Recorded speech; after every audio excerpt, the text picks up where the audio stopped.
Bonjour, bienvenue dans ma bibliothèque. Nous sommes à Montréal le 9 novembre 2013. Mon nom est Bruno Lalonde. Alors aujourd'hui, tenez, je vais vous lire un ou deux passages de ce livre très important dans mon parcours intellectuel.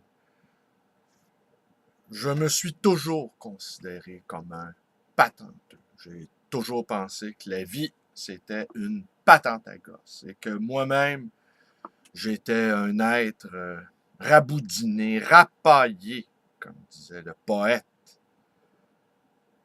Des morceaux tout croche que tant bien que mal, j'ai essayé d'assembler, j'ai essayé d'agencer. Je peux en agacer plusieurs avec mon apologie du petit commerçant, parce que le petit commerçant, c'est un patenteux. Hier, j'observais mon voisin, restaurant vietnamien, qui vient de fermer sa boutique après 10 ans dans le quartier Côte-des-Neiges. Loyer beaucoup trop élevé.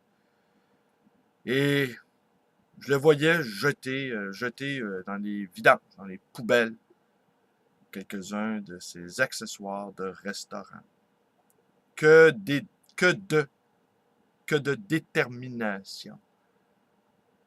Les petits commerçants de la planète partagent la même précarité. On est le pouls de la cité. On est le cœur qui bat d'une ville. Et ça, depuis des millénaires. Depuis des millénaires, du souk aux marchands dans les rues. Et ce qui est en train de détruire notre ville d'une certaine façon, c'est toutes ces grandes chaînes, toutes ces grandes corporations qui s'installent dans le centre et qui repoussent aux marges les petits commerçants qui ne peuvent plus gagner leur vie en ayant des charges mensuelles raisonnables. Donc, les patenteux, c'est quoi un patenteux? C'est une personne qui fabrique des objets pour son plaisir. Il est également parfois un inventeur aussi, mais toujours il se défend d'être un artiste. Et toujours il fait les choses pour son propre plaisir. D'abord, se faire plaisir à lui-même. Alors donc, ce livre-là, Les patenteux du Québec, écrit par Louise de Grosbois, Raymonde Lamotte et Lise Nantel, a été publié aux éditions Parti pris. L'édition que je vous montre ici, c'est l'édition de 1978, qui est la deuxième édition. Alors, je vais vous lire un passage ou deux en vous disant simplement que je me sens très près de ces patenteux-là. Et même, je subodore que derrière beaucoup d'activités intellectuelles très sophistiquées, eh bien, se cache ou se dissimule, en tout cas, au niveau de la persona sociale, des agencements de patenteux. Plus le système est sophistiqué, plus je me dis, wow, c'est un patenteux qui ne s'assume pas. La pensée, la vie, c'est toujours du bricolage. On fait ce qu'on peut avec ce qu'on a.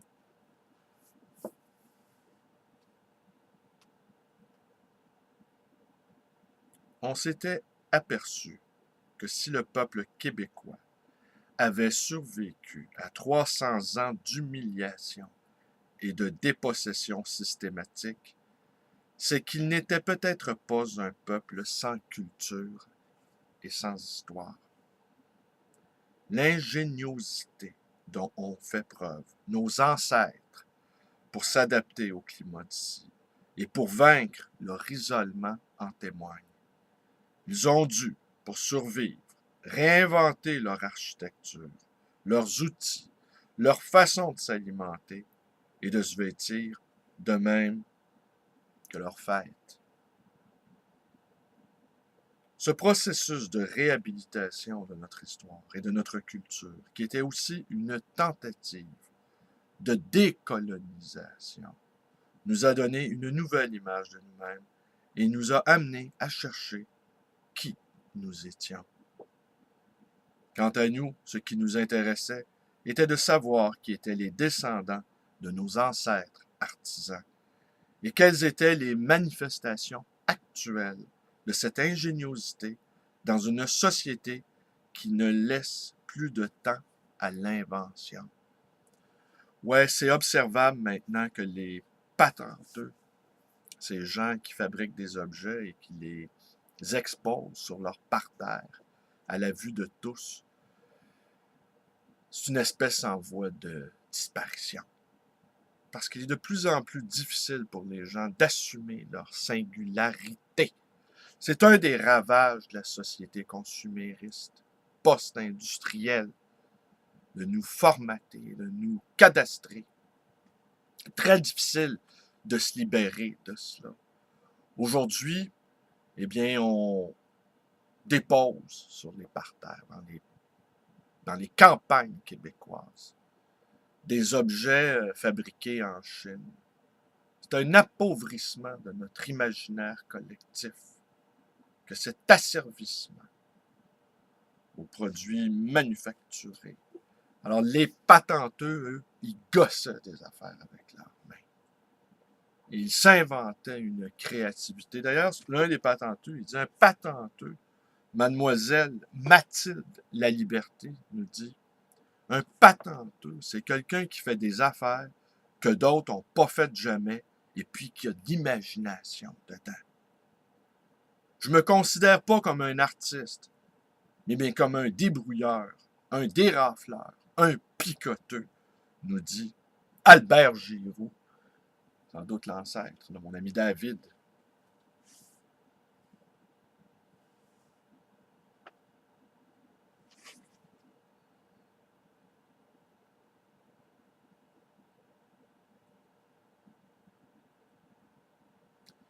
L'exubérance et l'imagination qui se dégagent de ces environnements nous ont donné envie de rencontrer ceux qui les ont fabriqués. La plupart des personnes que nous avons rencontrées sont des gens âgés, à leur retraite, des hommes en majorité. Ils se font un plaisir de nous faire visiter et commentent leur œuvre avec beaucoup d'humour et sans prétention. Ils prennent tout leur temps pour nous raconter leurs histoires, quel que soit le moment de leur journée. La première chose qui saute aux yeux, c'est qu'il faut du temps pour pouvoir faire des affaires pour le plaisir. C'est une condition essentielle. Pour la majorité des cas, ils ont commencé à sortir ça de leur tête, alors qu'ils avaient atteint l'âge de la retraite. Mais on ne peut croire que ce n'est pas uniquement par désœuvrement, plutôt parce qu'auparavant, ils n'avaient pas le temps, n'avaient pas le droit de le prendre, ou ne se l'accordaient pas.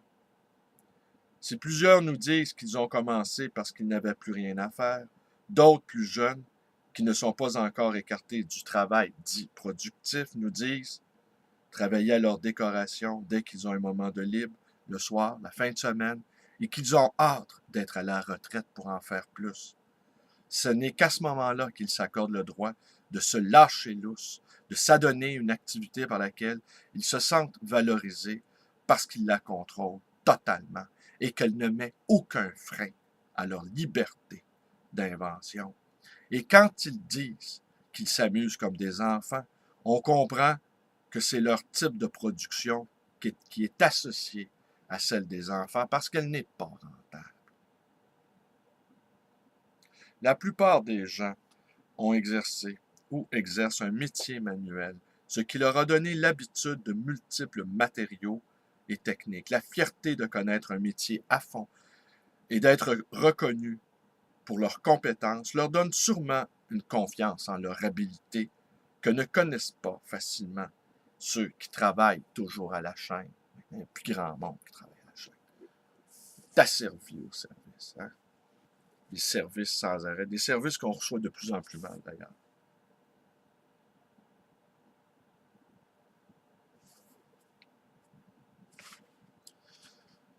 Même s'ils ne possèdent pas de richesse, les patenteux ont contrôlé leur minimum vital.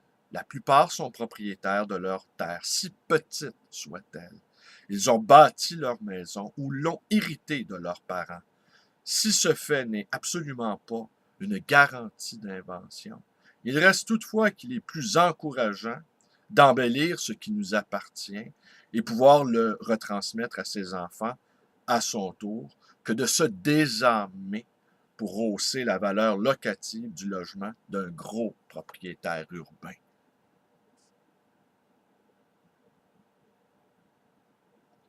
Nous admirons sans réserve ceux qui se sont battus chaque jour pour survivre et sauvegarder leur dignité.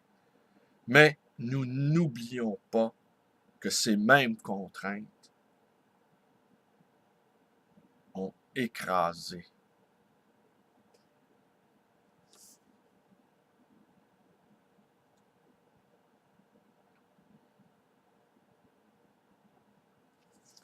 Oui, un dernier petit passage peut-être. Alors voilà, si nous avons adopté le mot patenteux pour désigner les gens qui inventent des décorations de parterre, c'est parce que c'est ainsi que plusieurs personnes que nous avons rencontrées se qualifiaient eux-mêmes. Bien que nous soyons conscientes de l'ambiguïté de ce terme qui fait aussi référence aux inventeurs qui détiennent des brevets, nous n'avons pu jusqu'à ce jour trouver de meilleures appellations, ayant écarté dès le départ celles de bricoleurs, d'artistes ou d'artisans qui nous semblaient encore plus éloignés de notre propos. Eh bien voilà, les patenteux du Québec. Je quitte en haut. C'est drôle, hein? Je regarde ce livre-là puis je pensais à l'actuel parti québécois. Et je me disais, ouais, c'est vraiment un parti de patenteux. C'est ça la politique aussi. C'est un patentage avec le réel. Jamais de scénario idéal, jamais de texte qui fait consensus. Le truc sur la charte, c'est parti tout croche. Ils ont été élus minoritaires. Ils ont le Canada au complet contre eux, plus les altermondialistes, pas les altermondialistes, les multiculturalistes déconnectés de la réalité. Ils ont tout le monde contre eux. Ils sont tout croches. Ils sont tout croches, mais ils sont en phase avec la réalité, qui est toujours tout croche. Anyway. Et à moins de vivre en reclus ou de vivre dans un monde à part, de vivre dans un monde imaginaire, à moins de vivre dans les nuées, comme dit Aristophane, eh bien, la réalité est toujours âpre, est toujours brutale, est toujours difficile. Ben tough de se mouvoir dans ce monde-là. C'est pas évident. Puis les patenteux, cette race malheureusement, qui est en train de disparaître, emportée par les bebelles mondiales, eh bien, eux autres, ils résistaient. Maintenant, la tâche la tâche incombe aux poètes d'être des patenteux de la parole. Puis d'utiliser leur corps comme paravent à la déferlante postmoderne. Wow! Si je me lâchais lousse, ça serait pas montrable ce que je ferais, Alphonse Grenier. En toute une semaine, je vous ai entretenu du prix unique du livre. Je vous ai parlé du livre qu'on publie, Un escadron de la mort, de Jean-Claude Bernheim. Puis je vous ai même récité un poème égyptien. Quelle semaine! Allez, le patenteux de YouTube vous souhaite une bonne journée. Vous pouvez vous abonner à ma patente YouTube. Vous pouvez aller visiter ma page de gosseux de Facebook. Vous pouvez également me téléphoner avec cet engin artisanal qui est le téléphone, 514-736-0999. Et vous pouvez également me visiter dans mon antre aux objets improbables, certains même très, très vieux, faits avec les mains. Cette librairie d'occasion et d'anciens, le livre, voyageur, tout bouge autour de moi. Mais moi, je ne bouge pas. T'es nul, mec. Merci. Bonne journée à tous.